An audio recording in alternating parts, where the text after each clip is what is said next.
I want to talk to y'all about the disease to please, okay? Because that was something that I definitely had.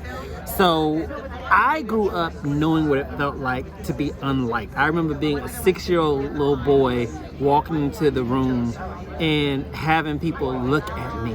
You know, I used to call them the God bless you crew. You know, those older women who, God bless you, but they look at you and they thinking, look at that little gay boy. Look, he's too feminine. How'd I know that? Because they would say that to my mother. Oh, he's so feminine. You need to put him in sports. Get him a masculine figure. You know, I remember going to school and having kids pick on me and call me every name that you can imagine. I used to literally, when it was time to change classes, I would try to get up and be the first one out the class so that I could be to my next class first. I didn't have to interact with the kids in the hallway because I didn't want to get jumped or beat up or anything like that.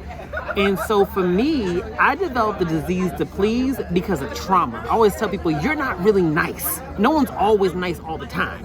What it is that you develop a disease to please and then you become overly nice. Because of the fact, well, I'll take it, darling. I'll take it. Really? Yeah, I'll take it. Thank you. You look familiar. I do videos. I knew it. I look familiar. And I was like, maybe it's here. That's why I said. That's why I asked. Have you been here before? No. It's me. Nice to meet you. Pleasure. Sorry, this is root beer, and that's like a acai berry lemon something. If you don't, I'll take it. It tastes good. Okay. Thank you. But what I was saying was just that no one is naturally nice all the time. We're human. We have good days, good moments, bad moments. And how I recognized that I had the disease of please was that people would always say, you are the nicest person. No one ever had anything negative to say about me. And that used to feel like a compliment to me. But as I got older, what I realized was that what it was my disease to please and being nice all the time was actually a protective mechanism because I learned to be overly polite. I learned to be nice all the time because it was a defense mechanism. If I was nice all the time, then the God bless you crew would say, oh, but he is polite, and they'd be less likely to say things that hurt my feelings. If I was nice all the time, then the guys and the girls who I grew up around who used to try to beat me up, and there'd always be someone saying, leave him alone. He nice. He ain't no threat to nobody, even though they may have had negative thoughts about me. Think about your own life. Those of y'all who have a disease to please. You probably went through some early life situations in your life where being nice was your protection. Through being nice, it kept people away from bothering you. Through being nice, it made you non-threatening. Through being nice and quiet and amenable to everything, it made you feel safe. But then as you moved into your adult years, that thing that you did that protected you at that point in time now no longer has a purpose. It no longer has a utility to it. Now that thing that you used to use as a weapon to protect yourself from other people is now a weapon that attacks you. It inflicts harm on you because now you don't speak up for yourself. Click like and click share on this, all right? And say, I agree below if you agree with me on this, okay? And now you keep things to yourself.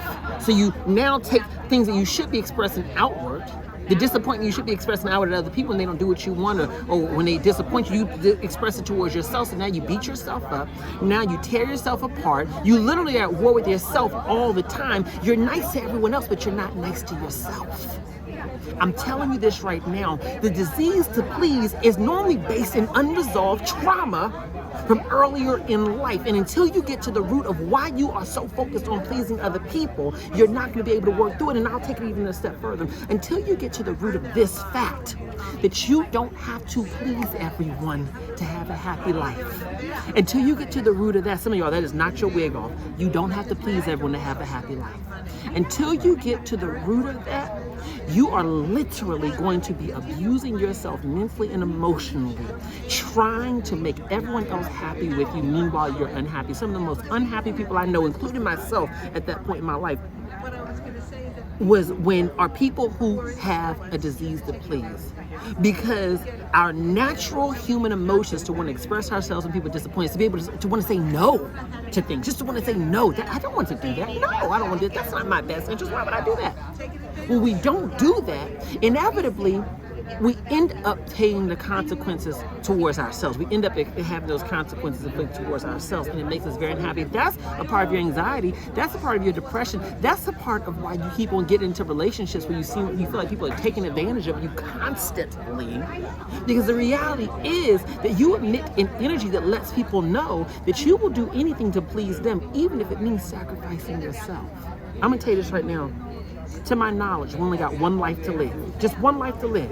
So if this is all I got, I am now, at this stage in my life, I'm 36 years old, right? At this stage in my life, I'm focused on saying, this is the one life I got to live.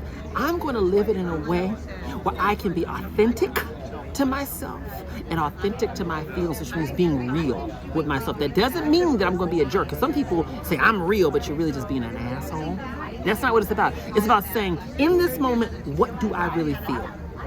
I say yes now when I want to say yes. I say no when I want to say no. I recognize that no is a complete sentence. I recognize that even if you're disappointed in me and you don't like my decisions, that doesn't stop my life. I always call it the 1% rule, okay? If you could just get 1% of the world to love everything you do, so if 99% of it hated you and hated what you do, but just 1% loved everything you did, you still would have 70 million people in your corner. You don't need everybody to have a happy life. So once I started getting into that mindset that I could be authentically myself, even if that meant disappointing people, and still have a happy life, still have people who surround me and love me and support me and see the world the way I see the world. It then opened up my mind to be able to see that happiness is not in having everybody like me. Happiness is built on me being authentic to myself so that I can then attract a tribe of people who will be authentically loving and supportive of who I actually am and how I actually feel, rather than simply supportive of a facade or a character that I make up to give to people to make them think that I'm agreeable and likable. Go ahead and click like and click share on this, all right? I'm gonna tell you this right now. The cure to being a people pleaser is simply through recognizing that you are enough as you are, and you don't have to please everyone to have a happy life.